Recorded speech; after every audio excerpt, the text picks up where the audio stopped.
Friday, December 1st, 2017, 10 a.m. agenda meeting. I'd like to ask you to read the state pledge, state prayer. Please stand and take the flag.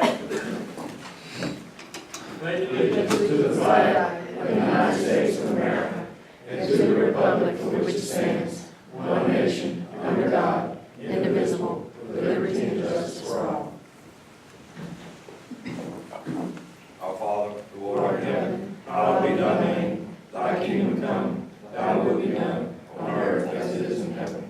Give us this day our daily bread, and forgive us our trespasses, as we forgive those who trespass against us. And lead us not into temptation, but deliver us from evil. Amen. Thank you, gentlemen. I'd like to ask everyone to please silence your phones.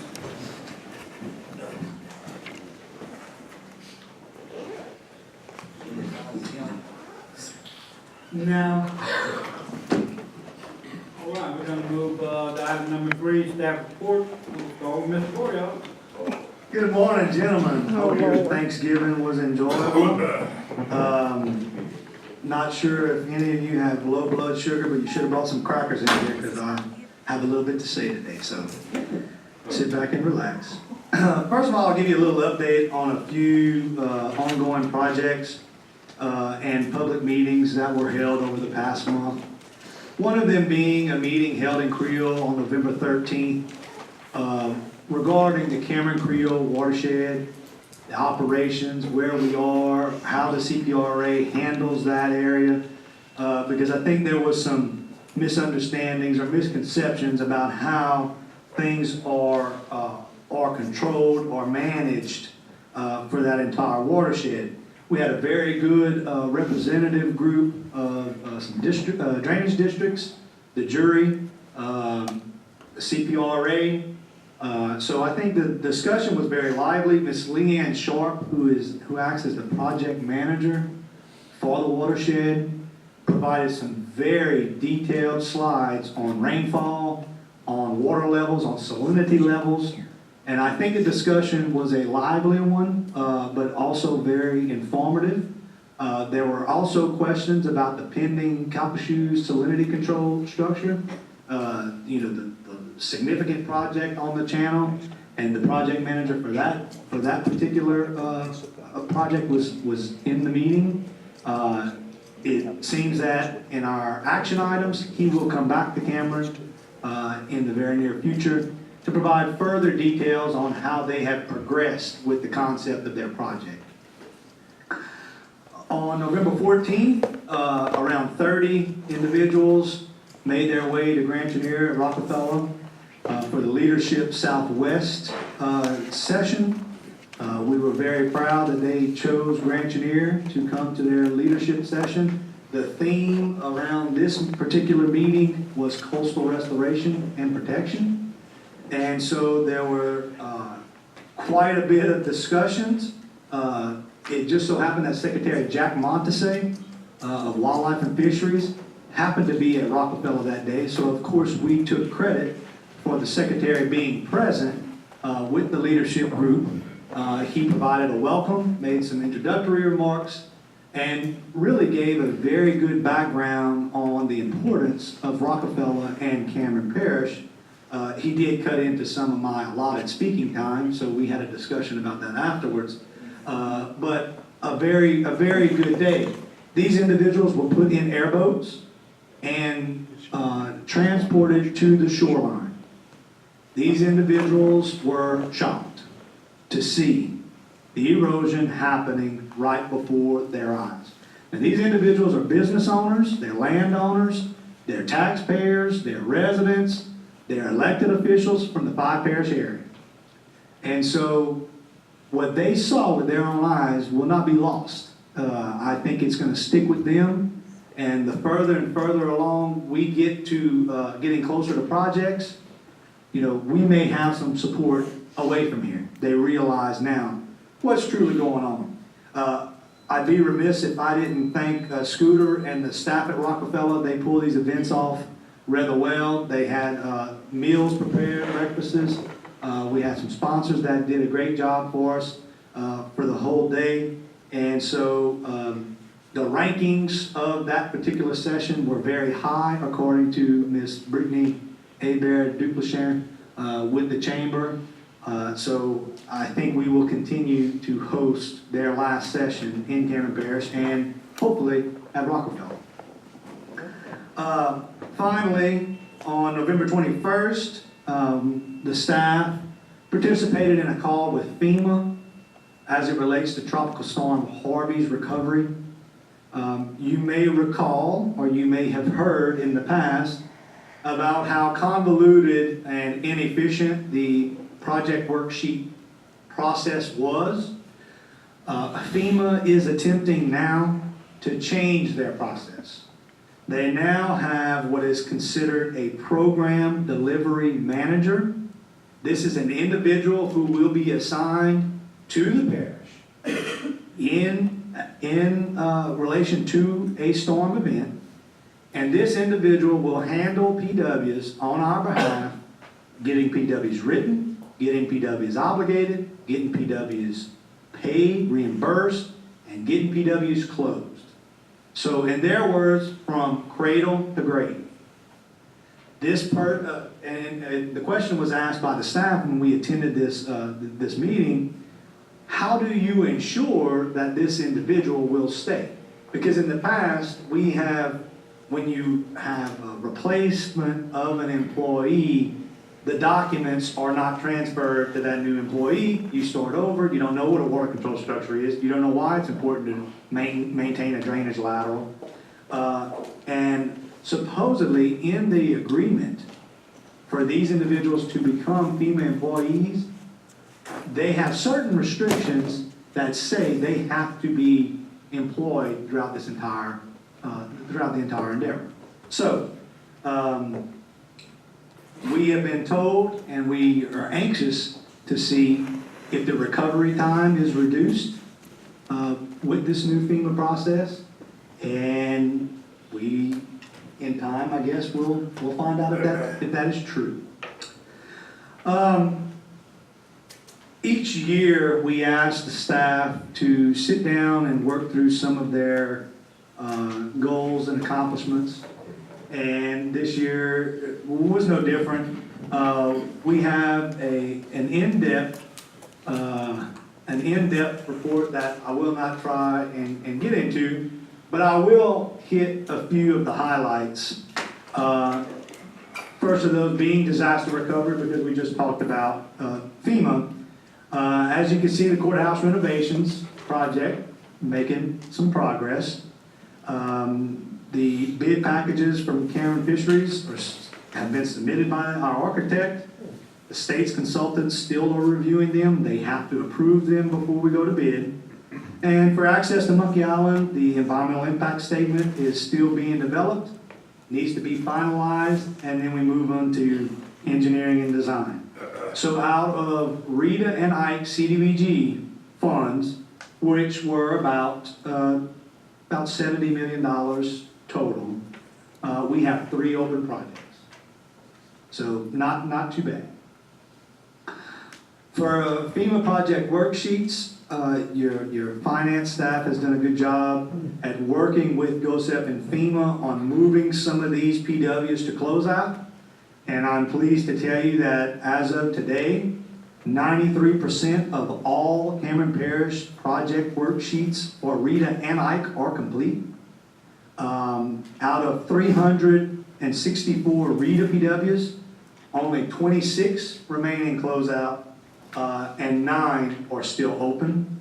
And for 300 Ike PWs, only 14 are in closeout. So you're down to 40 project worksheets. We did have a meeting with FEMA, and we were told that Cameron is in a very favorable position compared to some other parishes as it relates to its management of project worksheets. Our hazard mitigation grant program and severe repetitive loss programs, you may recall in 2017, we finalized the elevation of 37 homes throughout the parish. 35 of them, 100% federally funded were funded. 2 of them were 75-25 matches. Again, making our community more resilient. For administrative policies and procedures, I know that's a special thing for Mr. Fork. We're going to talk a little bit about some money. We have 5 vacant positions in 2017 for the administration and road and bridge. And over the past 3 years, when you couple 3 other vacant employees positions, that savings equates to $516,000 in direct savings on salaries and benefits alone.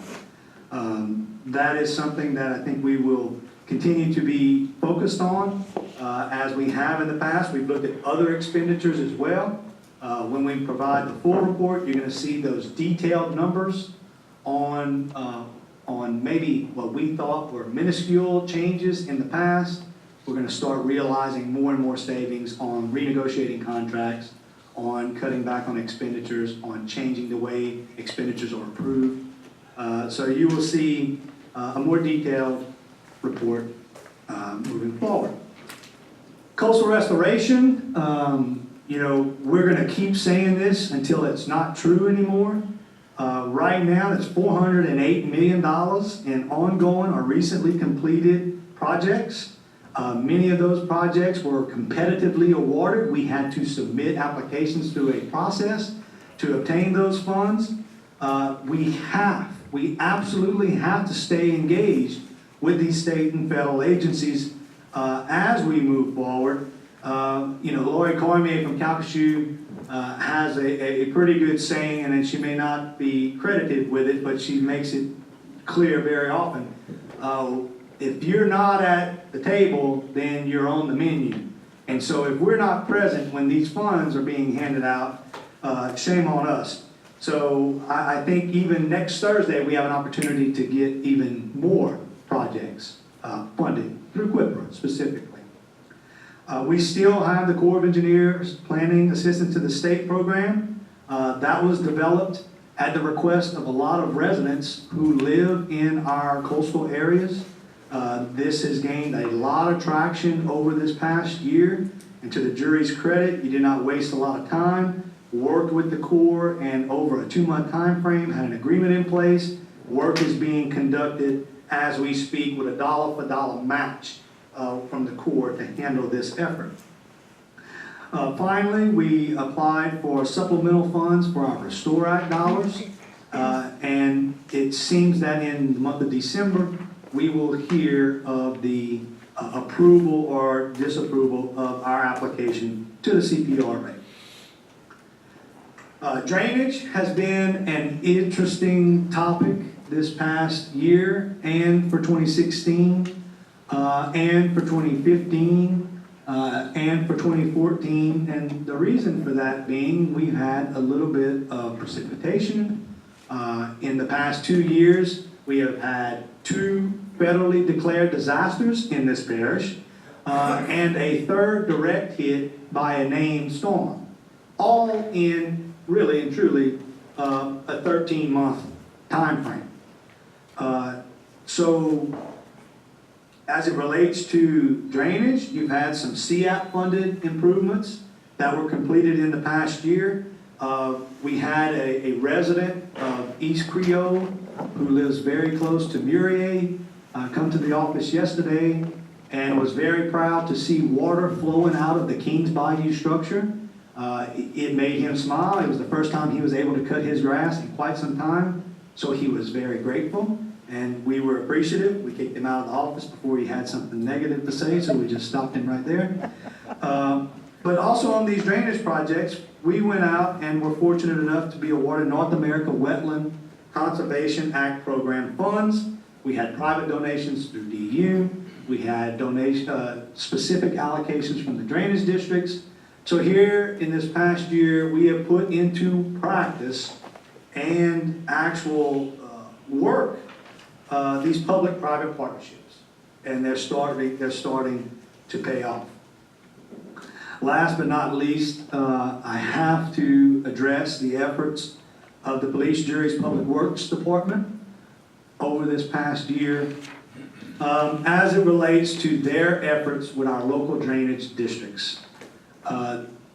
Emily and her team have done a wonderful job of saving our drainage boards money by putting our people to work in their areas. Whether it's dredging of maintenance laterals, spraying of laterals, operation of water control structures, rehabilitation of existing structures. Her staff has done a great job benefiting these individual drainage board districts and our parish as a whole. Tax negotiations were an interesting discussion in 2017. The pilot legislation did pass the House floor with a 75-20 vote. It did fail to make it out of Senate Revenue and Fisc Committee. It tied in that committee. And what we have been told is that many meetings have been held with the opposition to the previous bill, and that legislators are trying to work through some of those issues. It seems like there will be an opportunity to refile some of those bills in the future. Finally, our legal counsel has reviewed the comments made by the district court and the Third Circuit Court regarding our previous attempt at passing a pilot. And we feel that with our existing statutory authority, that favorable revisions could be made in the future. And finally, economic development. We've talked, and we will, as we have to continue acknowledging the progress we've made in coastal restoration, we have to continue to say the facts. The facts are there are $30 billion being invested in this parish. That is a fact. The fact is there aren't many regions in this entire country that can claim that same investment at one particular point in time. This is a special time for our parish. I think at times it is very difficult for us to fathom what is going on around us, almost to the point where we may take it for granted from time to time. I think we also have 4 other projects that could come in the next few years, and I think that we need to be ready. We need to learn from what has transpired on the west side of the river with the Cheniere and Cameron LNG projects. But let's step aside from those significant transformational investments in this parish. Let's look at what else has happened. So in 2017, 410 construction permits were approved in the parish. That number is 1,246 when you take the last 3 years into consideration. Significant amount of development. 15 new RV parks with a total of 233 spots were approved in 2017. When you look at the past 3 years, there are 272 individual RV spots, 75 RV parks, totaling 558 spots, again, only in the past 3 years. Why is that important? At some point in time in the future, housing will be an issue in the event that the projects on the east side of the river move forward. We have still worked with CPEX on a temporary housing report that is being finalized as we speak. Miles and Kara provided comments to them. I think that the RVs on the west side have shown an opportunity for individual landowners to benefit financially.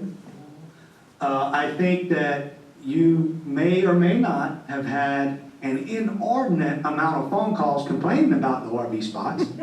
And I think part of that is the local landowners are the ones who are benefiting from the monthly leases.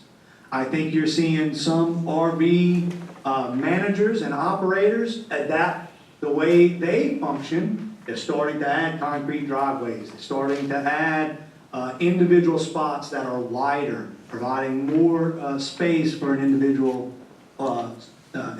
worker. So with all that being said, it seems that on the west side of the river, as it stands today, we have already begun to peak at the number of temporary workers there. The Department of Labor, as I've mentioned in a previous month, has provided statistics that 12,240 wage earners were present in this parish in May. We have 6,800 residents, so that's double the number of residents. That's assuming that every resident is a wage earner. So there is activity in this parish. Those wages being earned have assisted in the parish having the second highest median household income in the state of Louisiana, the highest individual tax returns per taxpayer in the state. That is our residents, that is not temporary workers. So we do have some things going on. November 10th, we had the groundbreaking on a wonderful community project in Hackberry. This new community center had quite a bit of thought go into it. It was very nice to see the attention to detail paid by the company, which Cameron LNG is fully funding the project, and their attentiveness to the needs of those residents. So that is, again, ongoing. You had a new mainstay hotel that opened in Hackberry.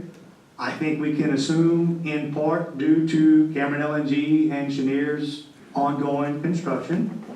You've again had new RV parks spread throughout the parish, which again provide direct financial gains to our individual landowners and also help out our utility providers.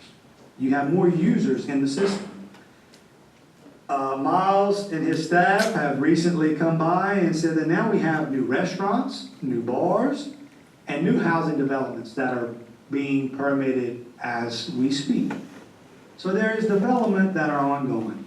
And if we looked at these projects individually and isolated from one another, it probably doesn't make that big of a difference. You look at one project and say, okay, yeah, it's one project. Yeah, okay, we got a hotel.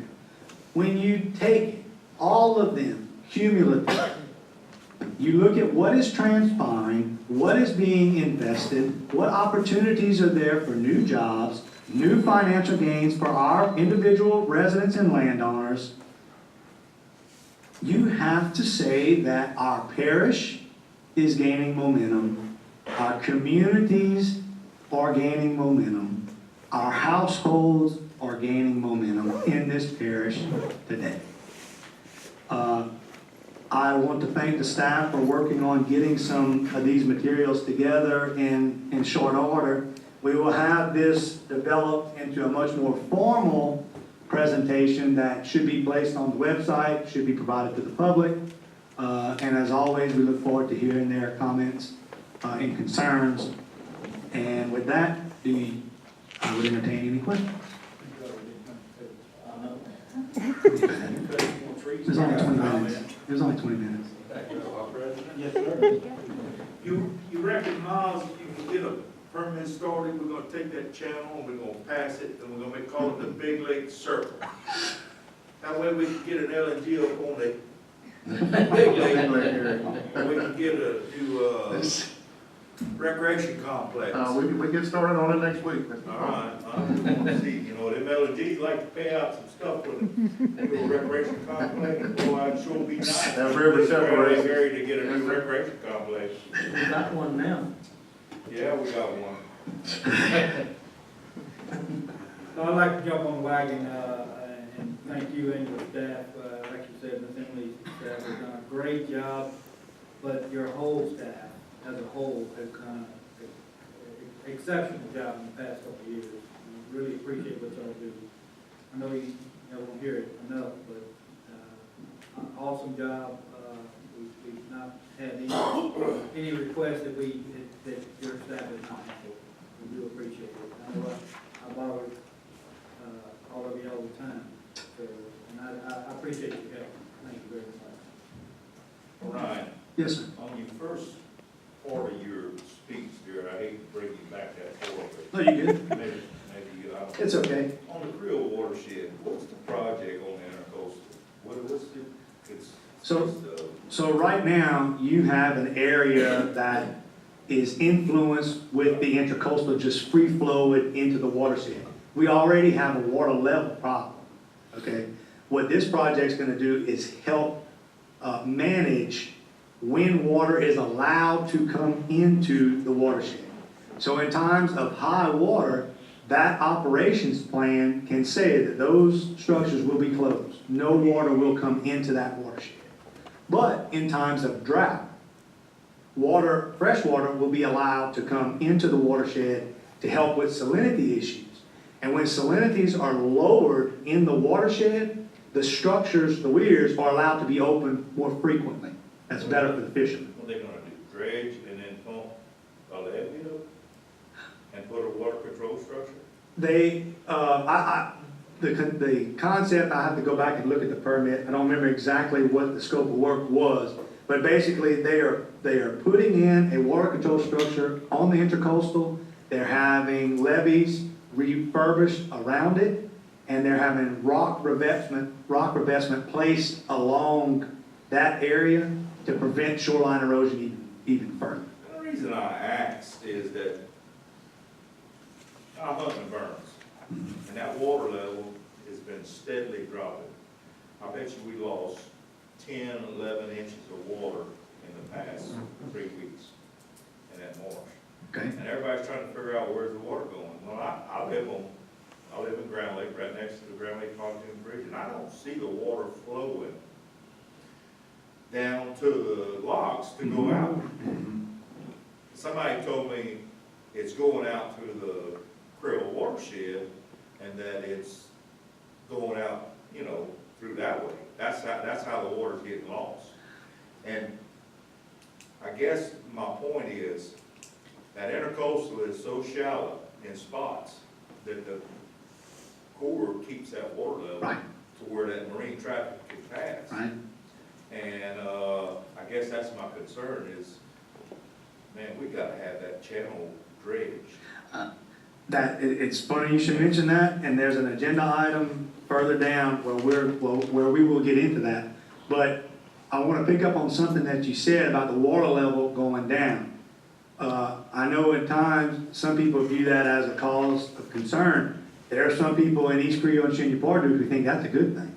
Well, no, I understand, but I asked people that lived in East Creole. Right. And they said their water hardly ever went down for Right. a long time. But the water that I'm talking about went north, back to the intercoastal. Oh, okay. Okay. So it's not she- going on East Creole. It's not getting to the Murmurdaugh, and it's No, not no. going through Luscier Road. No.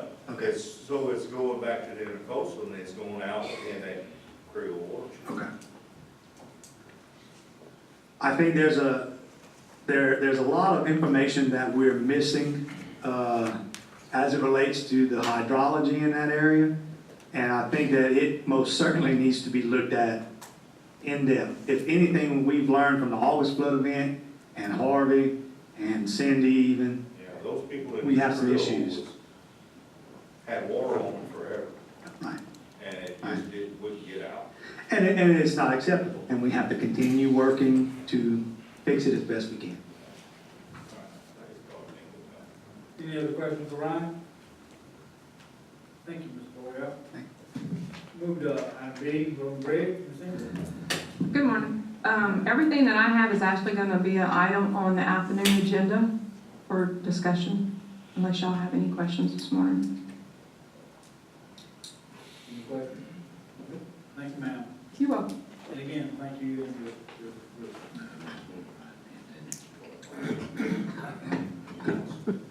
all right, so here we go, OMB. One more?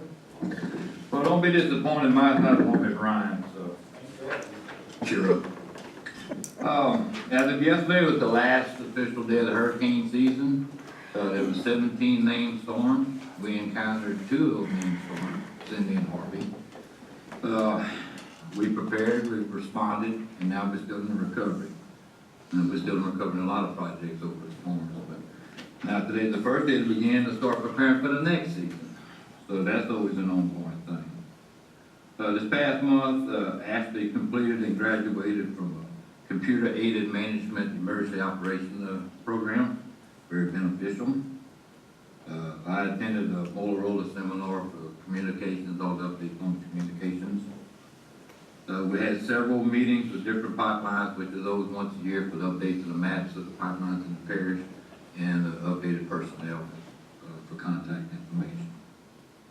And this afternoon, we have a LAPC in the PMAC meeting at 2 and 2:30. On December 6th, we have the 911 board meeting, and the recorder, the installation of the recorder in the 911 office is complete. And the training for the dispatch will start next week. That's all I have. Danny, Hey. is the state working with you at all about the Black Bayou Bridge being shut down here for about 2 to 3 weeks coming up? Working as in-house, they're in communication with them. Communications? Yes, sir. Like whenever the Round Lake Bridge goes down? I noticed on Facebook last week, whenever it went down Sunday morning, nobody knew about it. I got it on the text, but Yes, on the weekends, the state will send email, but it's usually very delayed. But my first initial contact is from the sheriff's office. Any road closures, I immediately get notified by the sheriff's office. And then, if it's gonna be a long term, I'll wait for an official statement from DOTD to put out. Cause sometimes you get false information, you talk to, an employee that he's giving his opinion about what's gonna happen, and he doesn't know what's going on, so I'll wait. If it's gonna be, with the sheriff's department, give it, if it's short-term knowledge, I'll put it out there, and if I get something that's gonna be longer, then I'll do so. And in the past, there's been a handful of times that I did not get contacted by the sheriff's office because they thought it was gonna be a short-term breakage, and then there was shift change, and they didn't pass it on, and it turned out to be a shutdown for 4 to 5 hours. So there's been communications, but that's been a small amount of times. Make one thing very clear. The Cameron Parish Police Jury does not own a pontoon bridge across that waterway. That is the state of Louisiana, correct? Yes, it's all our floating bridges and roadways, you know, the state. Yeah. And I try to get the message out of that, but they all think the parish owns and operates, all the floating bridges and the ferry. And I try to tell them, I'm just a messenger, you know, I explain to the public that y'all want me to, it's another tool to help the parish to be aware of the traffic. And I always tell them that 24/7, you can always call the sheriff's office and get a status on any road, any bridge. But I tell them, you know, they bash me because the bridge is broke and how long it takes and where's the money going and stuff like that. I'm a message board. And, but I do take the heat and I try to educate them on how it goes down. Sometimes it works, sometimes it That's why they're hired you, so you take it. doesn't. I feel the heat. last Sunday with his, because he pulled up and was sitting there waiting for the bridge to open, and he got a phone call. Well, Well, one thing you forgot to do is look at the sign up there, because there's a sign Lincoln Bridge closed. well, and a lot of it, because I put the text out as soon as I found out, and a lot of it, and they changed it from taking that right turn from Big Pass Road to make the loop to go to church. But, the text, since we started the texting, I got a lot more people that's on to the group, because they get it right away.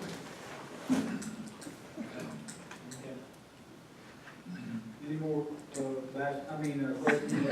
We want to set that 9/11 meeting on December 6th. December 6th? Yeah. If you wanna come, I'll send you an email. They'll be sending that to us anyhow.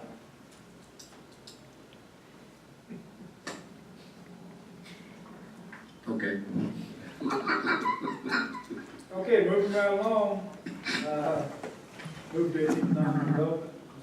Good morning, gentlemen. Really quickly, update on Port Cameron LLC from Director of Operations Ted Falgu. He let me know Tuesday that the team expects to receive their 404 wetlands mitigation permit from the Army Corps this month. So that would certainly be a really good Christmas present. So we could hopefully see that this month, with construction starting in Q1 of next year, Q2 at the latest, should they get that permit this month.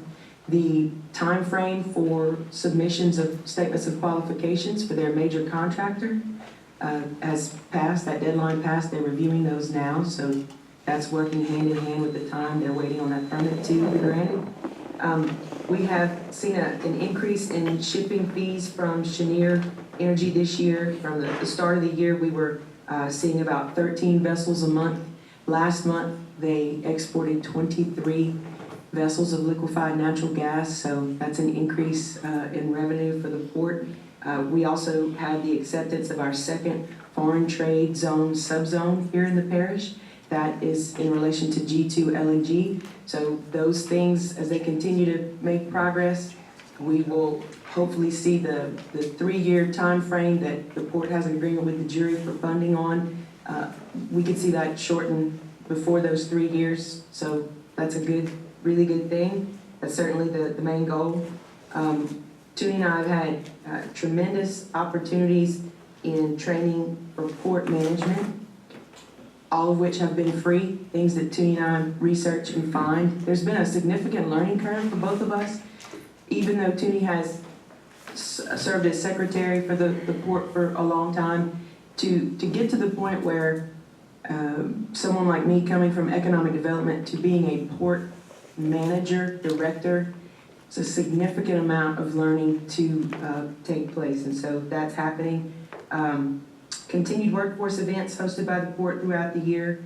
Another good thing is representation of the port on executive boards like MCAL, our regional planning organization, as well as an appointment by the Coast Guard for me to our Area Maritime Security Committee Advisory Board, not just to the committee itself, but a leadership position, which is good.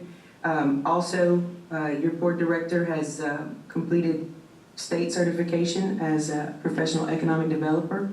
So all of those things point to a port that's able to take care of itself and serve as a major support for that economic development that Ryan talked about.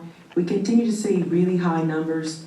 I'll have numbers for you in January because I want this month included in that review.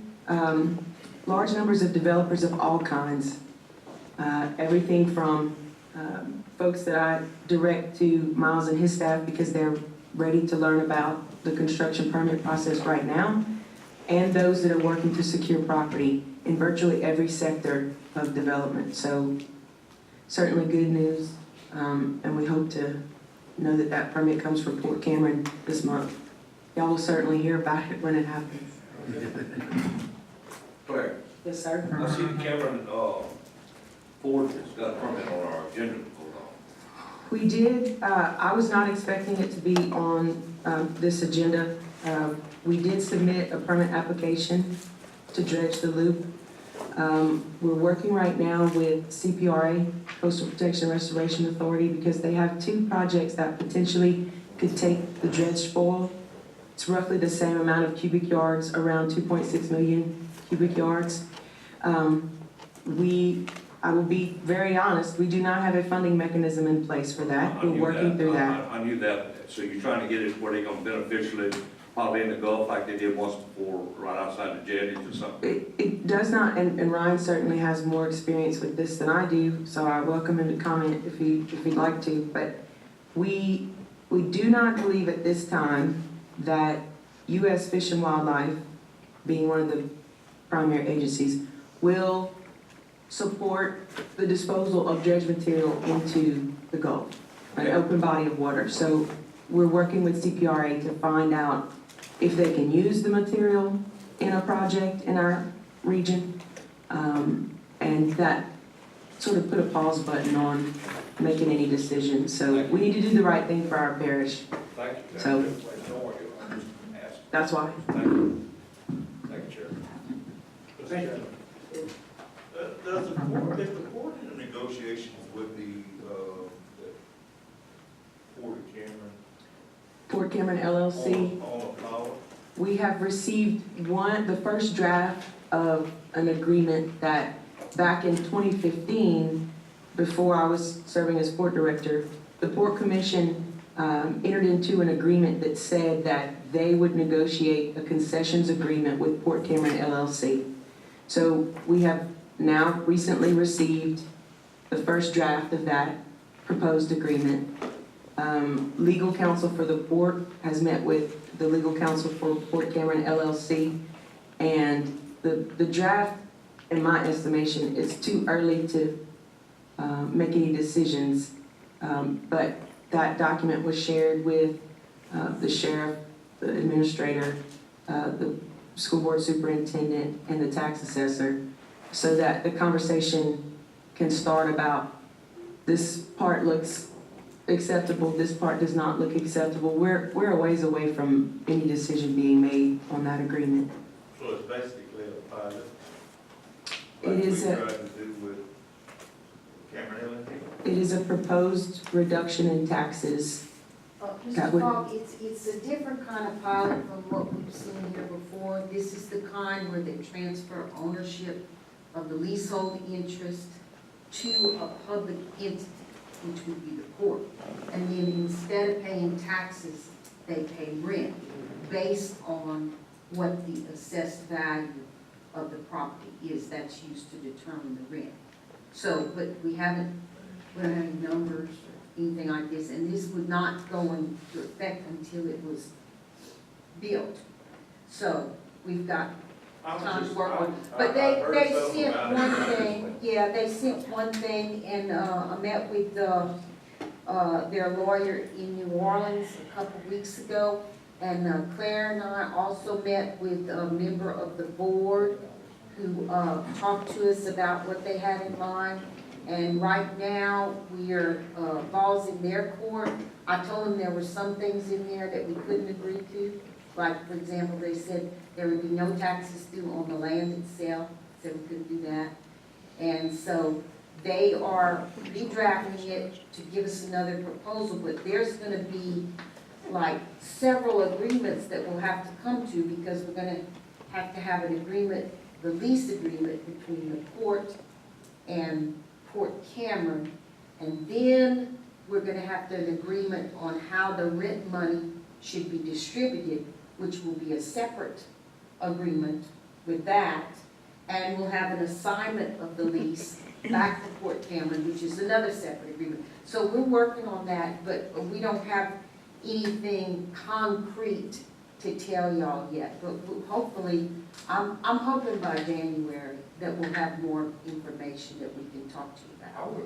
I would just urge all parties involved with this parish to some sort of way come together and try to work hard with all of these LNG companies and all the companies really, to try to come to some sort of agreement or consistency of Standard. of getting us some money. If I can bring up one thing. 13 years or 10 years. So here's a really big difference that I think it's really important for everyone to understand between an LNG manufacturer, an LNG exporter, sorry, and a project like Port Cameron, a private port development. In order for a company to receive an industrial tax exemption, they have to be a manufacturer, which, as it stands, LNG exporters are. Port Cameron is not going to do any manufacturing there, so they don't qualify for an industrial tax exemption as provided by the state. So, They would automatically start paying. Soon as they were in operation. but it is a very common practice in economic development, and has been for many decades, that communities offer some tax abatement to a company that's going to invest $1.6 billion and bring 7,000 construction jobs and possibly 2,000 permanent jobs. There's some give and take, and so Is that how, Fort Lake Charles acquired all the property they own?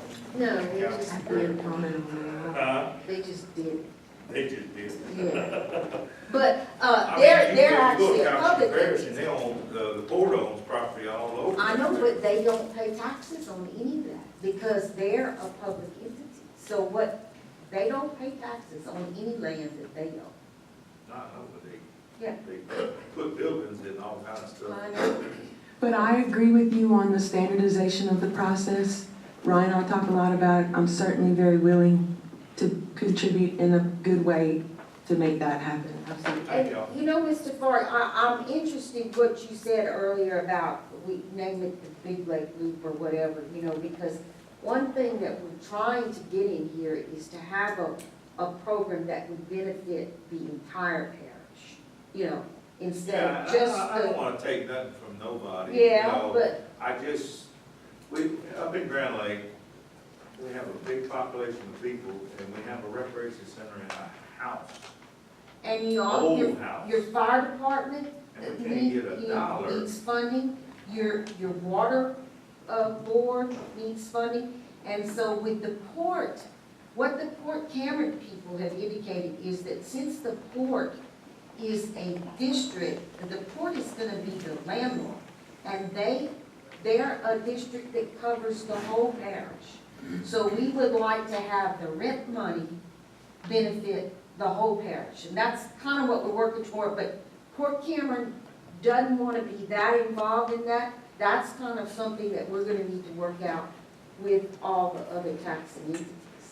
So that's where we're kind of, our objective is working at. Thank y'all. I just want to say something. I met a gentleman last week for the first time. He owns several businesses out in the parish. And he's planning on moving one here into Cameron, a branch. And he had nothing but good things to say about the help that you give. I'm going to ask you after the meeting who that is. So The help y'all give it. That's Really serious about trying to put a branch of businesses here. So appreciate it. And I'd just like to say that, I know, in Hackberry, we passed a tax, the reason we have our recreation center, there's a tax there, and that's funded through that. Plus, Cameron had, LMD has given a few funds, quite a bit of funds, but, Johnson Bay has a tax, they do their No, I don't, recreation. no, I center. understand all that. And Chenier is peppered in, just a second. Yeah, I was just. Okay. Big Lake LNG. Hey, it sounds good to me. Let's move to item E, housing, Mary. I just want to let y'all know that we closed on some more adjudicated properties, and we received an escrow check last week for a little over $18,000 on them. So we're moving along on those. Also, there may be an item coming up on the next agenda next month or the month after. We may need to extend the maturity date of the 525 program. I need to get with OCD and LHC about extending it. We have one house that's in process. The lenders are kind of dragging their feet.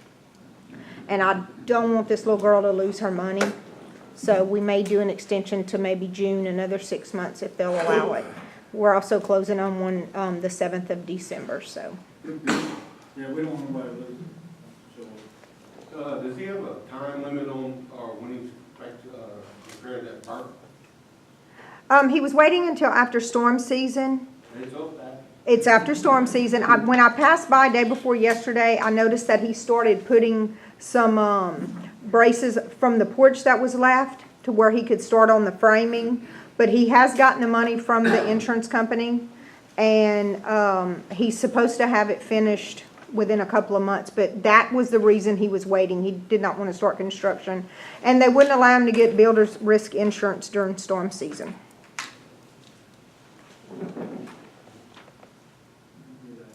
okay, thank you, Mary. We'll move to permitting. Yes, sir, I don't have a lot. I'll just let y'all know, we're still working on the boat launch permit up in Grand Lake. Gonna do a couple of revisions to it, but we're gonna get that down and back out. I was gonna give y'all the number of development permits we did for 2017, but Mr. Fouillot covered that for me. So, that's, if you have any questions? Good? Gaining time now. Anybody? Thank you, Miles. Yes, sir. And again, thank your group as well, all of you. Job well done.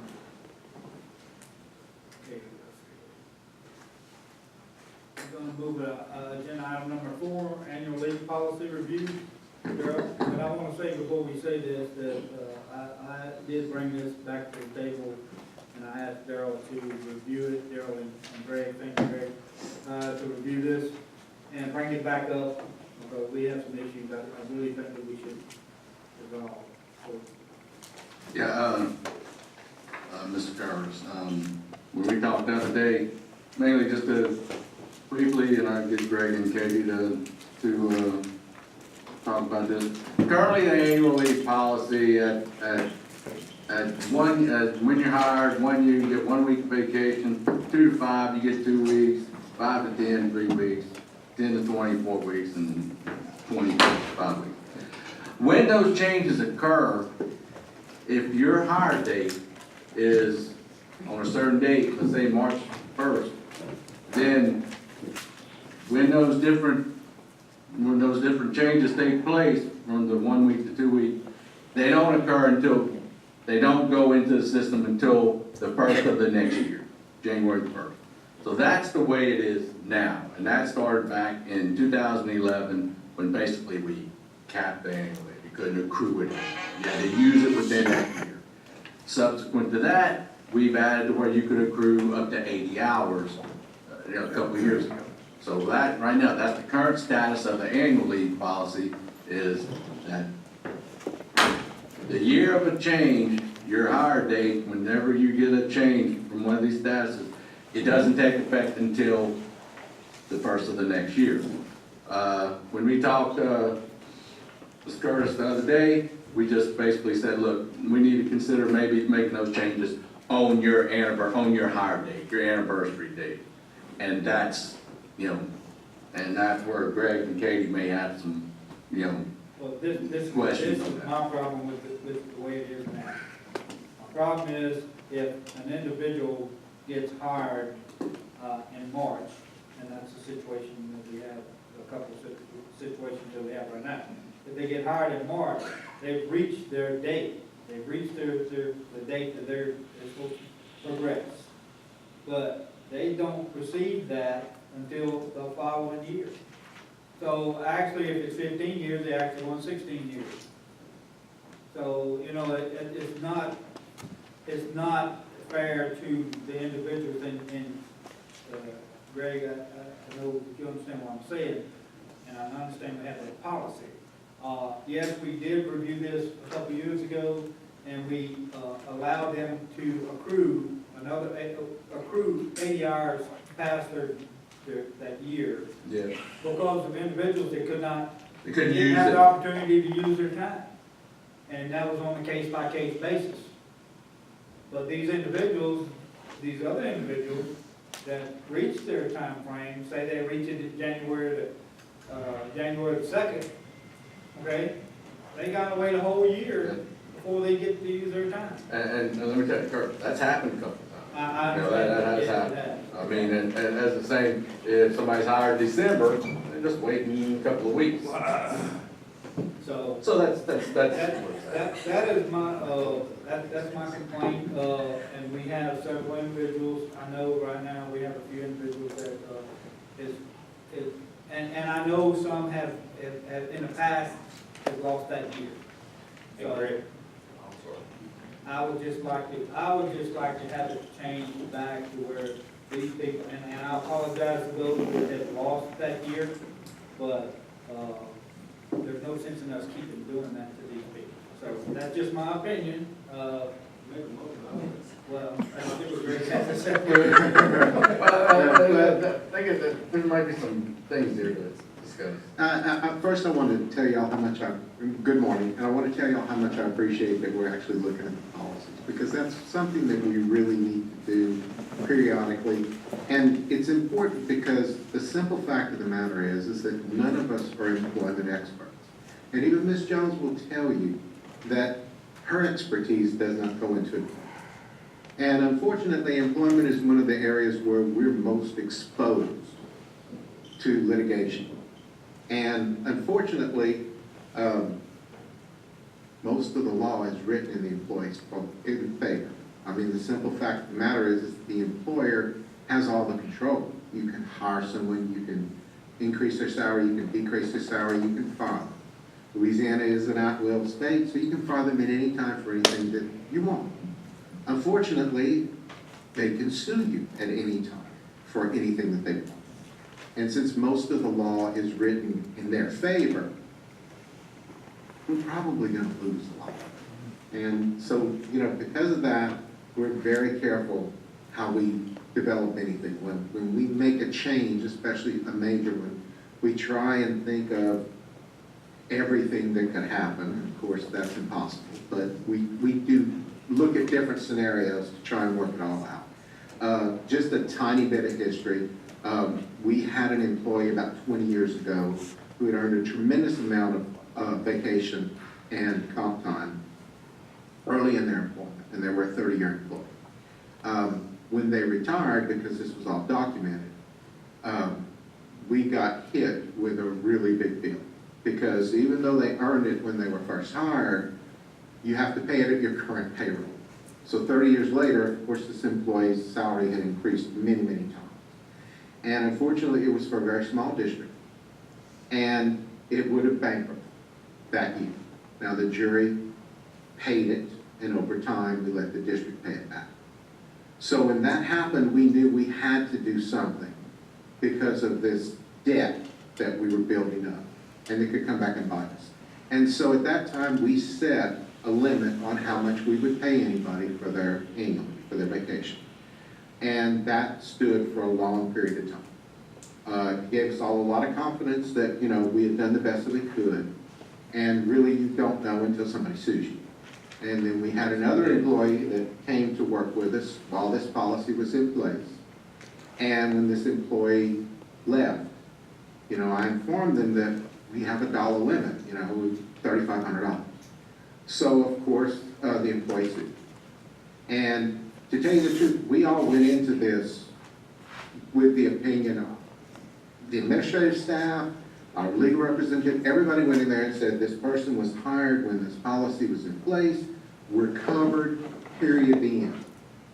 Unfortunately, like I said, none of us are employment experts. And so we had a court case, and the judge found 4 previous cases that basically went a certain way. And that way is if you allow an employee to accumulate leave, then it's like pay, and you have to pay. So that's when we put in our use it or lose it policy. And that was very difficult for us because we had never done anything like that in the past. We made minor changes, but nothing that big around. And the first thing that came up was, if we did it throughout the year, whenever somebody hit their anniversary, what was going to happen if someone earned all their leave in December and they had to use it by the end of December? If you're getting 40 hours, that's fine, a week, that's fine, but if you're getting anything more than that, there's very little chance you can use it. So then we came to the conclusion that we needed to give the employees the entire amount at the beginning of the year so they would have an entire year to use it. So we wouldn't run into problems like that. And then we went through the discussion that we're talking about right now. Okay, when do we give it to them? In the past, we earned it incrementally a little bit every month. That was a big advantage to our new employees because after a couple of months, they had a little time off that they could use. They didn't have to wait a whole year. But when we started talking about giving it to them all at one time, then we said, well, it's not really fair. If you work your way from someone back to the beginning, it's not really fair to let them start earning it immediately, but tell everybody else, no, you can't have it to the beginning of the year. So we decided that what we'd do is, because we were going to make all the employees wait until the next year after their anniversary, that we wouldn't give our new employees anything that first year. And to tell you the truth, I understood it, but I didn't like it. Because I didn't think anybody should be cut just because they just don't. Of course, a lot of the employees have the option to earn comp time instead of overtime because we tell them you can choose either one. So they did have another avenue. There was some discussion at that time that if someone was hired from the middle of the year, the January to June, we give it to them the year before, and then July to December, we give it to them the year afterwards. But the one thing that we've learned is you can't treat one employee differently than anybody else, because that is a big no. So, like I said, we hashed this out back and forth, and we finally came up with a plan that when you hit an anniversary, the first of the next year you get it, and if your first year you didn't earn anything. The other thing to remember too is when we added it in incrementally, yes, they started getting that higher amount on their anniversary day, but they didn't get the entire amount until the next year. So in that respect, by giving it to them in January, we were actually giving it to them a little bit earlier than we did in the past, you know, the entire amount.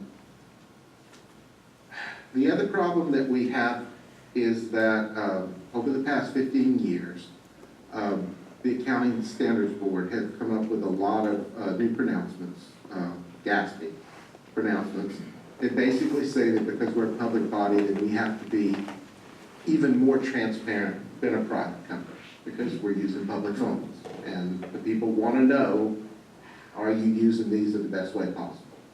So we've had a lot of changes that basically have said, especially with the amounts that we owe employees, that we have to start reporting this. We have to start reporting not just what we owe them in that year, but we have to start reporting what we owe them through forever. The retirement. The retirement is pretty much covered. But our health insurance, you know, the jury was very generous with the employees and said after you work 30 years, then we will pay your health insurance until you reach Medicare age. That amount's got to be booked every year. And we have a few employees that will never qualify for Medicare. And so we're looking at a debt that under the present policy could last for decades. We don't have a lot like that because in '88 we started contributing Medicare. It would be only the people that retired before that and didn't have an outside job, so they never paid in Medicare. But anyway, not to get too complicated, there's a lot of reporting requirements. There are a lot of reporting requirements, and we have to show this down. We have to. It's not a choice. I wish it was. A few of the parishes have done this early, and people almost have a stroke when they show the potential debt. Now, the good thing about it is we only have to pay a little bit of it every year, so it's not like we got to pay the whole thing at a time. But anyway, because of these new reporting requirements, then our auditors have become more strict on us to say, okay, guys, you know, you've got to book this every year. Whenever we had the use it or lose it policy, there was nothing to book because it's only what you carry from one year to the next. When we did the 80 hours, that was very easy to explain to them because there's a debt, but it's very limited. Same thing with comp time. It's very limited. So they're okay with all that. But because of the reporting requirements and because the auditors want to check this every year, then having things start at the beginning of the year and terminate at the end of the year makes reporting very easy. Now, I want to tell y'all how much I appreciate also the fact that we bought the HR program a few years ago, mainly for Obamacare, but it's wonderful for a lot of other things. And we had to spend a lot of time programming the system based on our current, the way we do things. Annually was one of the big ones. I just want y'all to understand that if we make a change, we are going to be affecting the employees that over the past several years have had to wait. And believe me, no matter how much any of you have heard about this, I've heard a hell of a lot more. Especially from the employees in here, because we have several wonderful employees that were hired in January. And so every time they have an anniversary, you know, they come to me and I'm like, guys, you know, that's the policy we're following. Now, Mr. Curtis, you brought up a really good point in the fact that if we make people wait, then we're taking something away from them. You know, the flip side of that is if we get to them early, then we're giving them something that they haven't earned yet. If we did it on the anniversary, I agree with you 100% that that would be the easiest way to do it. But for our audit purposes at the end of the year, it would make things much more complex. Because instead of saying everybody gets it at the beginning of the year, everybody uses it at the end of the year, this is how much they've lost, which is usually very limited, this is how much we have left over, this is what our debt is, then all of a sudden we have to start reporting on every individual employee. Remember, they can only carry 80 over. So at December 31st, they got 83, they only get 80. Then we would have to start reporting every individual employee based on when they were hired and when their anniversary comes up. And we have to prove to the auditors that that employee hired in January, June, October, whatever, when they hit their anniversary date, they didn't have any more than 80 of them. And they really want to see this as of December 31st because that's when our budget kicks over again. So can we do this? Yes, we can. Can the HR program be reprogrammed? Yes, sir, it can. There will be some expense involved with that. The audit, it's going to make that more complex, which means it's going to be more work, not only on us, but on the auditors too. And as I'm sure y'all all know, starting this next year, our audit's going to become much more complex because we're going to actually have two of them every year. We're going to have one of them on financial, and then we're going to have another one where they look at all our policies and procedures and make sure we're following everything to the letter. So our audit expense this year will, I don't want to say double, but it's going to be pretty damn close because there's a lot of stuff they have to check. And so if we add all these things together, the expense to make the conversion in the system and the extra time and effort that it's going to take not only us to prepare it, but also the auditors to review it, then we're talking about a bigger expense. And it's like I said, my big concern, because I don't want to take anything away from anybody, but I don't want to give anybody anything early, is the fact that we've gone several years now where we've told these employees, sorry, this is the policy, you gotta wait. Sorry, this is the policy, you gotta wait. And, you know, they grumble a little bit and then they back off, because the thing is, when it happens to everybody, they don't like it, but they can accept it. But they've adjusted to it. They've adjusted to it. But So, I'm gonna say something here. I've been with my company, working same job for 36 years, okay? I've accumulated 5 years. We used to be able to keep 2 years on the books. They got it down now where you can only keep, that year on the books. So 200 hours, okay? And the way they do our vacation is, we receive 7.7 hours per pay period, which is 15.4 hours Yes. a month, okay? If you hit your max, if I hit my 200, I don't receive any more. It comes. They cut you off at that point. They're gonna cut me off, no matter what I do, they're gonna cut me off, which their policy is, you can only keep 200 hours on the books. Okay? Now, do I understand everything you said? I'm sorry. It's It's very complicated, and it's like I said, you know, in the past, when we've made any kind of change, we've tried to think as many things as we could, so that if the employees came back and said, I don't like this, or I don't agree with this, then we could explain it to them in a way that, you know, they would understand it. But at the same time, we've always got to be very aware of possible litigation. And, you know, we can't treat one differently than another one. And I agree with that. And then we have the audit thrown in there too. And the auditors basically, you know, I mean, right now we've got very clean reports because everything starts in January, ends in December. And it's like I said, right now they don't care too much about anniversary dates or anything like that. They care about December 31st. What do you owe on that point? What, you know, prove to me that you gave it to them, they either used it, or you've got a balance booked in there as of December 31st. This would make it much more complicated because then we'd have to say this person was hired in January, they earned this much, they used this much, January, next one, February, March, June, April, June. You know, and we've got over 125, 35 full-time employees now that all earn leave. And it's like I said, whatever y'all decide to do, we will adapt to it no matter what it takes, but there will be some additional expense in changing it. And it's like I said, my number one concern is always possible litigation. I feel like I walk a tight line because I want to do everything I can for the employees, but I want to protect the parish and the parish's funds at the same time. So, you know, anything that could potentially get us into danger, I'm gonna come up with 100 reasons not to do it. Now, Greg doesn't want to go testify. Yes, in our first one, star witness. okay? I did not like that at all. Because when I get on the stand, I feel like I'm up there for the murder of Jimmy Hoffa. And I freak and I talk like this, and I hit myself with the microphone. You need to watch this show. You know what, Mr. Curtis, I think now that Greg brought up some good points, and I think now we kind of have an idea of what we're looking for. Maybe over the next month, we can get with the auditors and look at maybe what a couple other parishes are doing to try and give you a list of the pros and cons of changing it, what's going to be impacted, and maybe a more finite list of what the potential issues could be, good and bad, and then let you review it. That's fine.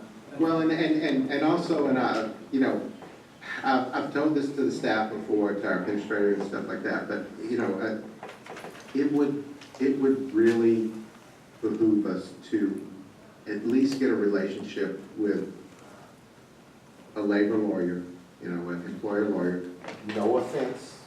No, I could recommend somebody. The guy who was the real expert at that I knew, he retired. Yes. But I could look and find somebody that would help you. And he did help us revise our policies one time. Yes. You remember? Yes. Yeah. It would just be nice that when we go to make a change, because like I said, we don't know what the law is, we don't know who's sued in the past and what they've won and stuff like that. You know, and I'm not talking about hiring somebody full-time, I'm talking about maybe once every 4 or 5 years when we decide to change the policy manual, run it by them, say, review this, let us know if there's anything that we need to change. Okay. Because it Like would, I said, I just wanted to review, because there are some individuals that has contacted me about it. And we did talk about that the other day, Ron, when we were in a department head meeting, that we're gonna review the policies. well, I mean, We come back. it's one of those things that it's like a living thing. It needs to be changed every now and then, because one of the first things you learn is if a living organism doesn't change to meet its environment, then it dies. And we don't want that to happen here. We want to keep up with it, and we want to make sure we make whatever changes we need to make, but we also want to make sure it doesn't open us up for any kind of litigation. I wanted to know if y'all want to talk to someone to get some guidelines before you come up with something. Would that be helpful, or do you want to wait until you get what you want to do and then have somebody check it and see, is this okay? I think we better talk to them first. We're gonna discuss that path forward, and, you know, when that's something we're gonna discuss here the next month, or what maybe for the year. Let me know, because I think I know what you can. It's just, we want to put as many protective barriers between us and anything possible that we can, you know, We're gonna keep you out of court. yeah, I don't want to testify. I'm telling you, if you had a video of it, you'd laugh, but you'd be like, man, we can't do that anymore. Thank y'all so much. Thank you, Greg, appreciate it. Thank you a lot.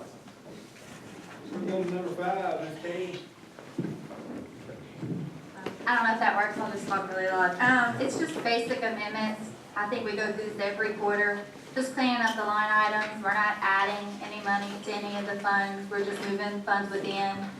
There's also one in there that's just, when we imported the budget, it didn't get imported to our accounting software. So it's on the list of the transfers, but it's nothing different than what you've been looking at.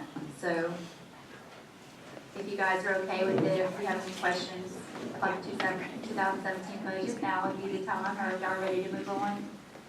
There'll just be an agenda item on the voting meeting to adopt the budget amendments as presented. Okay, any questions? All thing we gotta do is accept it, so. Right. Yes, sir. Thank you. We reviewed it, Katie. Thank you very Okay. much.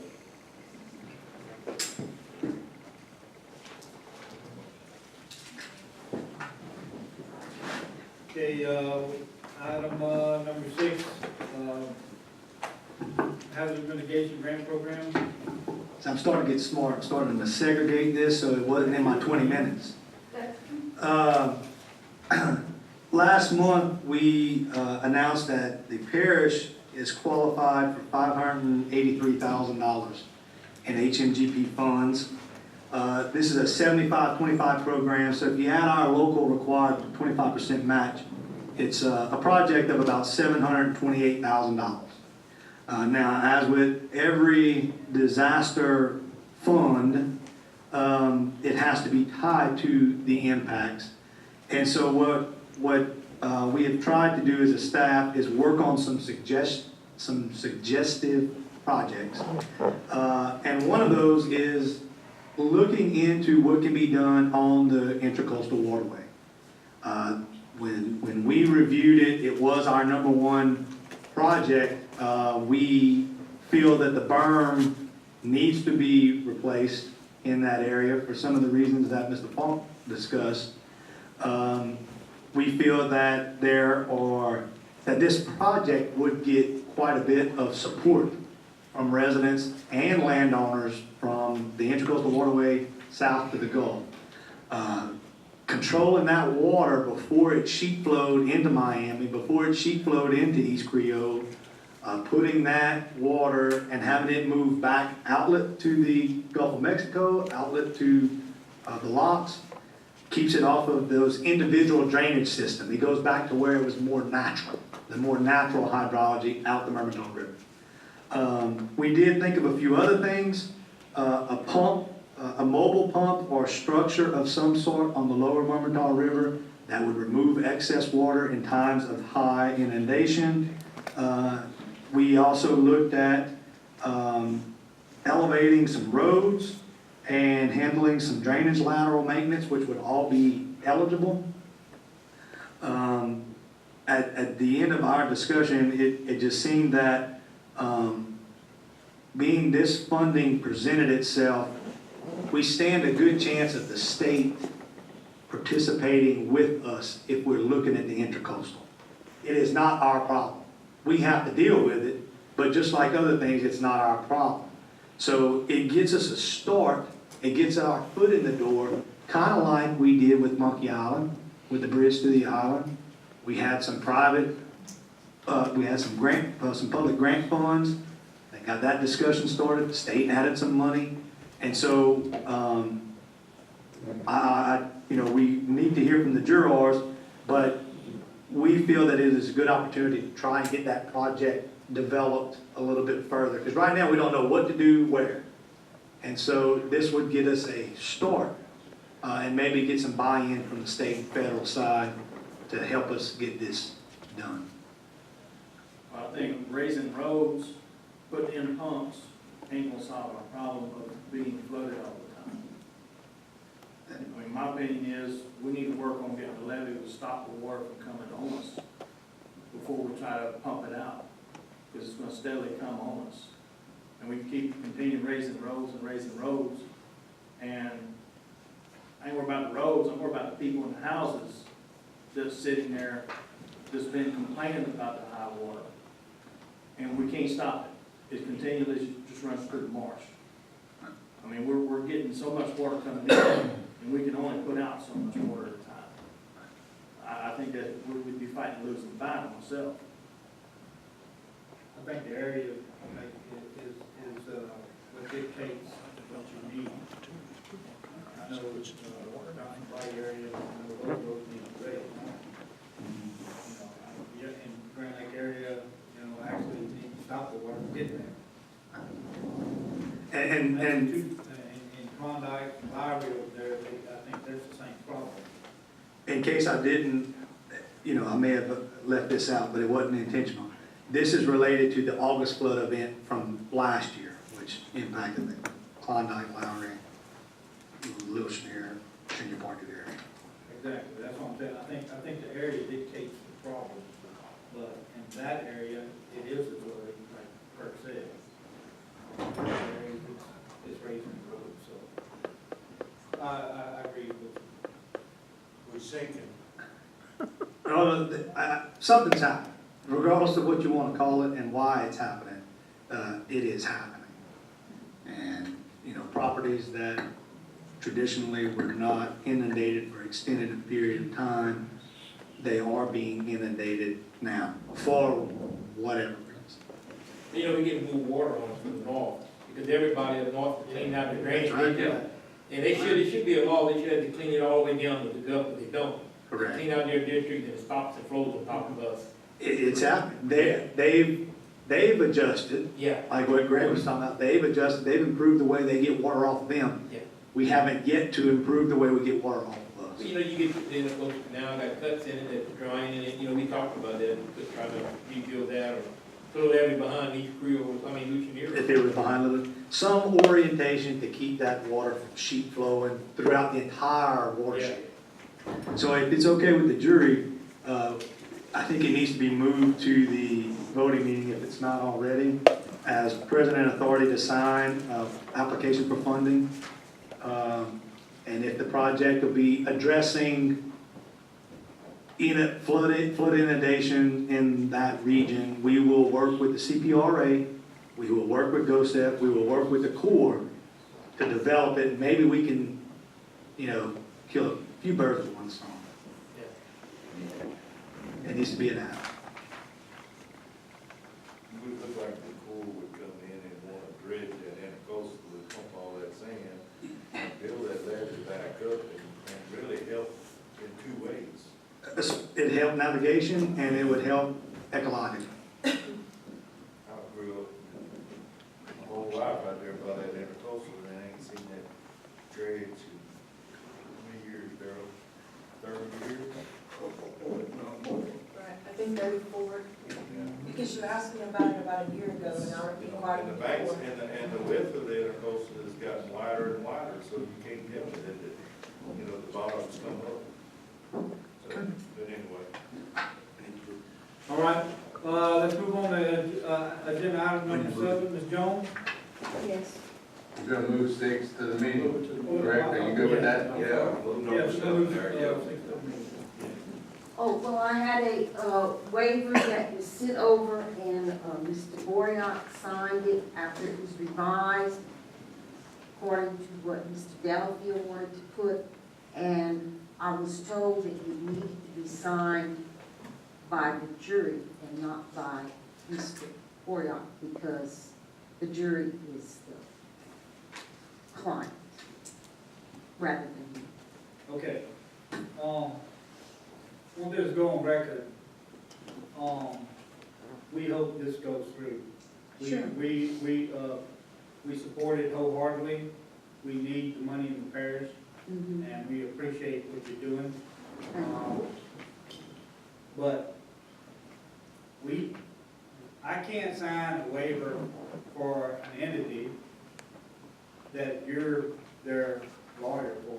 Oh, no, it's not, that's not, as supposedly Mr. Delafield redrafted it, but that's not what we're asking for. What we're asking for is that if I'm going to go negotiate with these people and come and get some terms that I can present to mosquito control and all these other people, then I want to be able to negotiate that on their behalf and then convey the offer, which will be for the whole parish, for all the taxing entities to y'all without a claim that I should not be discussing anything that involves you because I obtain knowledge about the amount of taxes that you collect or whatever through my representation of you, and I'm not representing you on this behalf.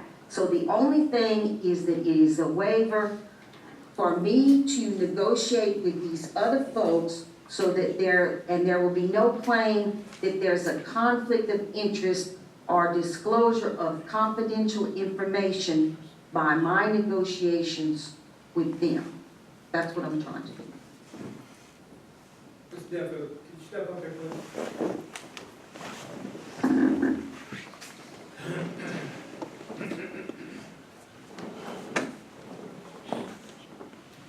Okay, my understanding is,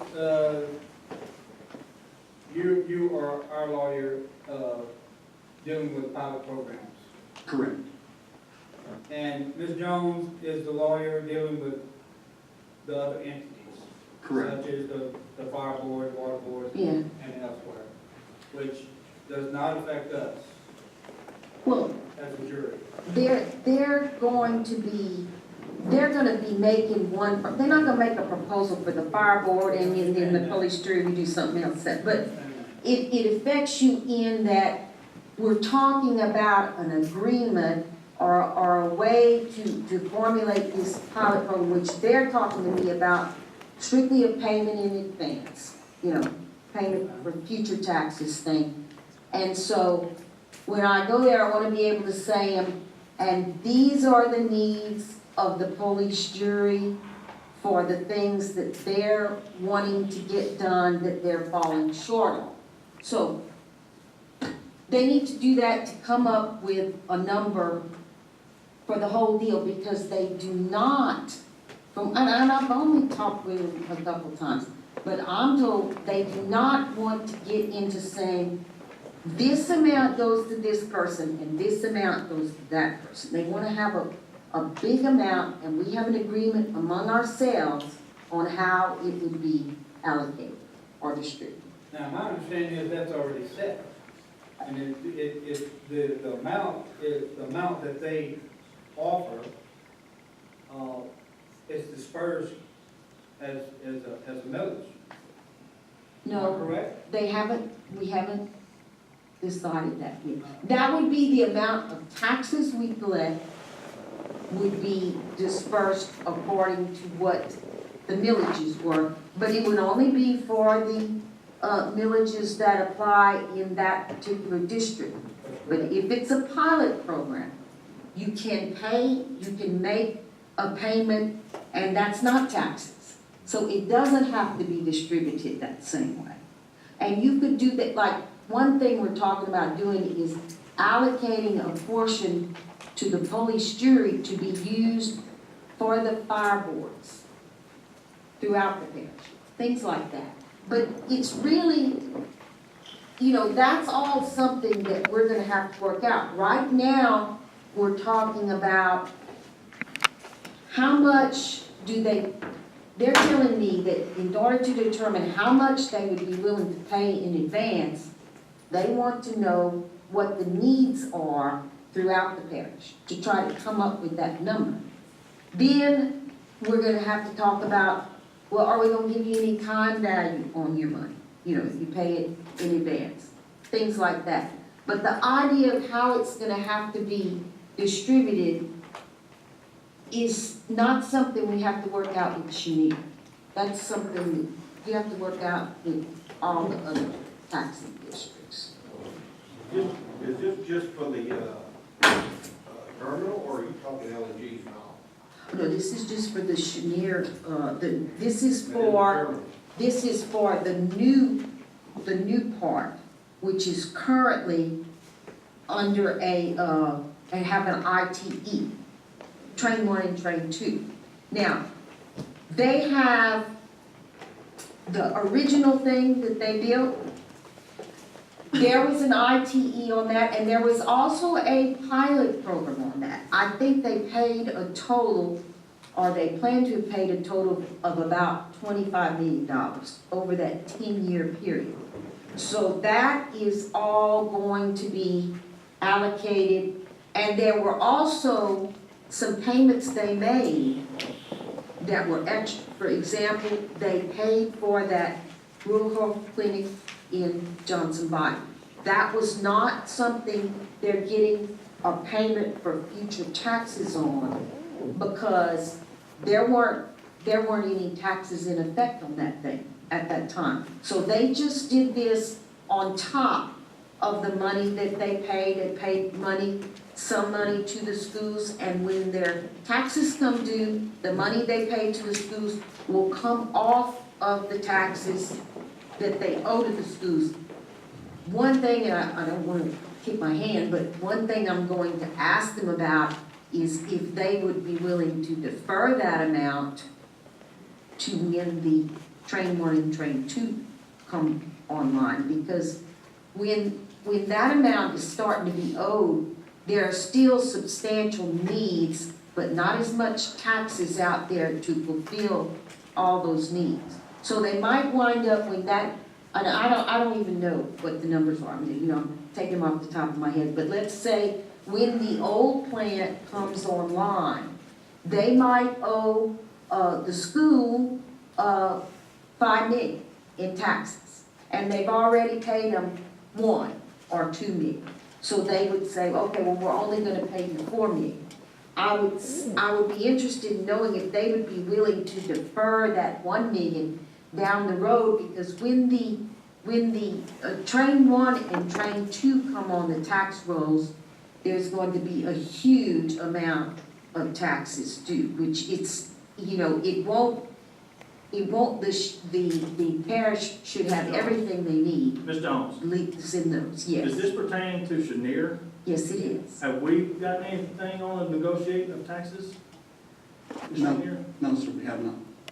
They called me, I don't think you were at the last meeting.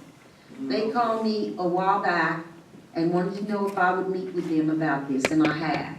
And so where we are now is the person that I was negotiating with had a surgery. And so we've kind of tabled everything, but they asked me to explore what were the needs were in the parish as a whole. So that's where we are, and we're hoping to be getting back with those people, hopefully this month, Okay, and Sometimes. you represent all the taxing districts, except this and the school board. taxing districts. Yes, I don't- and we also represent, for example, the port, who does not have a So tax, have you but they're got- a public Have you gotten entity. waivers signed from all the taxing districts yet? I don't need to. I'm representing them, and there's no problem, there's no one else that represents So what do them. we need to sign a waiver for? You need to sign a waiver saying that you don't object to me negotiating on behalf of all these other entities and bringing a plan to all of you that they would offer. Isn't there a law already stating that? No, That you represent the taxing districts? yes, but there's not one that says you're not going to claim that, well, I shouldn't be talking about anything that might impact you down the road. That's all I'm asking. How can you do that? How can you do that if you're gonna bring a sum back to the jury? I don't know what you're Whatever you asking. bring back affects us. Well, that's right, that's why I want to wait. So that we can say, if you don't, I don't wanna move forward, that's my opinion. I don't think you understand what I'm asking for, but if you don't want to do it, fine. But you'll have to find another way to negotiate with you. Hang on a second. Wait. Jay, can you, chime in here, please? Let me bring you up to speed on how this thing started. In early June of this year, I was contacted by lawyers representing Chenier, specifically the Jones Walker firm and Allen McCall. They wanted to meet with me to discuss in a private session, just lawyers, the issue of secret, that is construction while in progress at the Chenier site. I met with them. I suggested that the next meeting should have representatives of both the school board and the police district, because they knew I represent both these entities, you and the school board. The next meeting, we sat down in my office, and they made a rather insubstantial offer to us in order to resolve this issue of construction while in progress. Now, understand, there's a lawsuit pending here in Cameron Parish that deals with construction while in progress. They're objecting to paying ad valorem tax during the construction of their plant facility for export purposes. It's never been taxed in Louisiana before, but there was a threat that it possibly would be taxed by your assessor at this point in time. They filed a suit for declaratory judgment and said we object to paying ad valorem tax during the construction of our plant facility at Chenier. So we met on the first occasion with just lawyers. The second occasion was with your administrator as well as Darrell and the school board representatives in the form of Charlie and Sheila. An offer was made, and your administrator said to Chenier straight up, that offer is not worth the time and effort we would have to put in to get this thing done. And they suggested, well, perhaps we'll need to meet again and we can talk about it one more time. The second meeting, they again came in and wanted to make a cash offer. And at that point, the president of the school board, Sheila Miller, said, well, maybe you need to add to that cash offer a forgiveness of the repayment of the pilot agreement that we did with them back in 2007, where we owed $25 million back to all the entities that benefited from that pilot agreement. And they said, we're willing to do that. And at that point, we raised the issue because they were saying, we want to make one settlement with all the entities in the parish, all at one time, in a lump agreement, if you will. And at that point, we raised the issue, and they raised the issue simultaneously, that the other taxing entities are represented by the district attorney, so they needed to go and deal with the district attorney. Our meetings with Chenier at that point stopped. They then contacted your district attorney, who then contacted a lady by the name of Andrea Carter, who is an internal lawyer at Chenier, who was meeting with us in the first 3 meetings I just described to you. She then received a waiver, conflicts waiver that you're talking about today, from counsel that represented Ms. Jones. Ms. Carter then calls me and tells me about the waiver, and I suggested to her from a legal standpoint, I didn't have any objection to it. And she said, well, I'll send it to you tomorrow. She sent it to me the following day. I immediately sent that to both Ryan and, well, representing you guys, and to the school board. I was told that same day that upon receipt of that waiver, that they objected to it. I communicated that to Alan McCall. This was October 12th of this year. I communicated that immediately to Alan McCall, who said, I need to have a meeting with you guys. We had the meeting in my office the following day, 13th. And at that point, we discussed it back and forth. The objections were completely discovered and put on the table by both Ryan and the school board. At that point, Charlie Atkins, the superintendent, said, well, let's change the language in this thing from authorize Ms. Jones to represent these other entities, which we have no power to do, to acknowledge that she represents them. And at that point, Charlie is the person that made changes to the waiver. I made absolutely no changes to the waiver whatsoever. So let's be very clear about that. Jay Delafield did not put any language into the waivers whatsoever. At that point, the language was changed. Charlie, on behalf of the school board, and Ryan, on behalf of the police jury, signed the waivers. Those were handed to Alan McCall, and he left that meeting immediately, then subsequently had 2 meetings with Ms. Jones about this very topic. Now, I understand from talking to Alan McCall, in addition to CWIP, which we were all talking about initially on behalf of you and behalf of the school board, other issues were added, and that a potential pilot agreement may be worked out. At no time in the 3 meetings I had with these guys talking about a deal with respect to CWIP, and the subsequent meeting that I had with Alan McCall dealing with the waiver, did we ever discuss needs that you guys have. Insofar as what's been communicated to me by both Jones Walker and Alan McCall and Andrea Carter, they don't have an interest in whatever your needs are. What they have an interest in is resolving the CWIP issue with you. And if we add other issues to the agreement, that's certainly acceptable to them. But we have no agreement at this point with Chenier. We have only potential proposals. Ms. Carter had surgery about a week or so before Thanksgiving, did not return to her office until after Thanksgiving, and we're still waiting to hear back from Chenier at this point. Now, having said that, I, as your legal counsel, believed that Mr. Boreok and Mr. Atkins could sign those waivers on behalf of you and the school board. Those waivers still exist. 2 meetings have been held with Ms. Jones pursuant to those waivers, and that's where we are.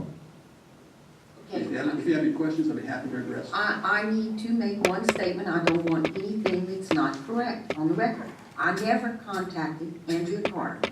Andrea Carter contacted me. The program they're talking about is not only to work out a pilot agreement, but also to put an end to the litigation that is in East Baton Rouge about the manufacturing status. Oh, there's a suit in East Baton Rouge which questions the manufacturing status of the LNGs. They want to resolve everything altogether. So that's what we've been talking about. Ms. Carter told me she was not interested in framing this in terms of what is the CWIP case worth to Chenier? What is the East Baton Rouge case worth to engineer? She didn't want to look at that, but she wanted to look at it from the perspective of what are the needs of the parish. I know that the Jones Walker people do not share that view, but that's her view, and she's the client, not them. Now, I got a response because Alan McCall asked me to send out something to all the taxing entities about what were their needs. I sent a draft of that to him, and the Jones Walker lawyer said, we want to change this. So we changed it like they wanted to, and we sent it out. But I have not, it is not correct that Chenier is not interested in what the needs of the parish are. That's just not what she's told. So if you want to say, if you're saying, well, this right here means that we're not going to claim you have a conflict of interest or that you disclose confidential information, that's fine with you. I'll proceed with what I'm doing. You can do what you're doing. That's fine. If you want to sign something that says we join in this or whatever, that's fine. If he's saying, well, this means we're not claiming a conflict of interest or we're disclosing information, fine. I just think we ought to all work together and get this done. I agree, Mr. Funk. Well, what happened to our pilot program with Cameron LNG? Let's talk about Chenier. Okay. Let's get Chenier. Cameron LNG has not, Working pretty good. I had some indication that there were some discussions in connection with that Baton Rouge suit where Cameron LNG also said, why don't we work out something that sets up a pilot and ends this litigation and, all of that, one thing. Never did hear anything more about that. So I don't know but I'm telling you, I think if we work out with something with Chenier, that they'll come along. I think they'll want to do something that, if Chenier does something. But I think it's very promising, and what this lady has told me is that she does not want the people in this parish to think that Chenier wants to get out of paying their taxes. They want to pay what taxes are owed. And we're trying to work out something that, and when first she said, well, give me a number, and I said, I really don't want to give you a number, but I gave her an idea that we would we would determine what the needs were, and then if the pilot program was going to last over 5 years or over 10 years, they pay a fifth of it each time. So we would gradually get to the point where all the needs are satisfied. So they seem to like that idea. So that's where we are now. But I want to, I want to work on this. I really think it's a prospect of a really good agreement that would help everybody. We agree. I agree. We want to move this forward. I mean, we hope that this works out. Okay, well, I'll keep you posted. For signing your waiver, we're not going to sign the waiver. We wish you best of luck. If you need a waiver, I think you need to go to each of the entities and get that from them. I don't think that's necessary, but This as is long as our- you're saying on the record, and Mr. Delafield is saying that this is not a claim of conflict of interest, I'm fine with that. I don't need anything else on it. Thank you. Thank you. Thank you. Review agenda, please. Can I ask, I was late coming over here because I had a meeting with the drainage district people in Grambling. And we could add to our agenda items for the voting meeting, the executive session where we also discuss potential litigation between Gravity Drainage District in Grand Lake and Delta Development. Yeah. I think and I also need to get some information from Miles and Kara. I would need them in there too. Hold on. I think he just coming that right before the meeting. Okay, did he tell you what he needed? I think we may need to, Yeah, we need to. Jake needs to give you some information Okay. from us first. We may need to wait. But I will need to. Because there's two different companies, Yeah. and I want to make sure, because I think it's a different one. Because we had a meeting with DNR Wednesday. And I think they may be two different. Okay. There's two different companies. I just want But to make sure. we need to make sure, because I understand there's a deadline on appealing the DNR's decision on the permit. So we're gonna have to make sure we meet that deadline. Thank you. And if we need a special meeting, we can do that to make sure. And while y'all are on the break, I brought, the documents, about what we filed with the Priola suit. Y'all should look over that. You really don't need to look at all of this, it's really just the first part. What's the end goal? Huh? We're going into executive session to discuss this. That was an executive session. Got to see them. Yes. Everybody review the.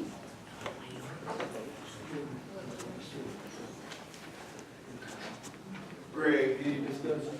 Mr. President, I have a question for Mr. Greg. On the holiday schedule, is there any changes from the previous year to the holiday schedule? As far as the amount of days, the amount of holidays, hours that's added or No. not from last year to this year? Is there anything changing? No, what we did was sat down and we went through last year's schedule and tried to keep it as close as we could. As far as I know, there aren't any increases in the number of holidays or the number of holiday hours. No, there's no changes in the number. Anybody have anything else?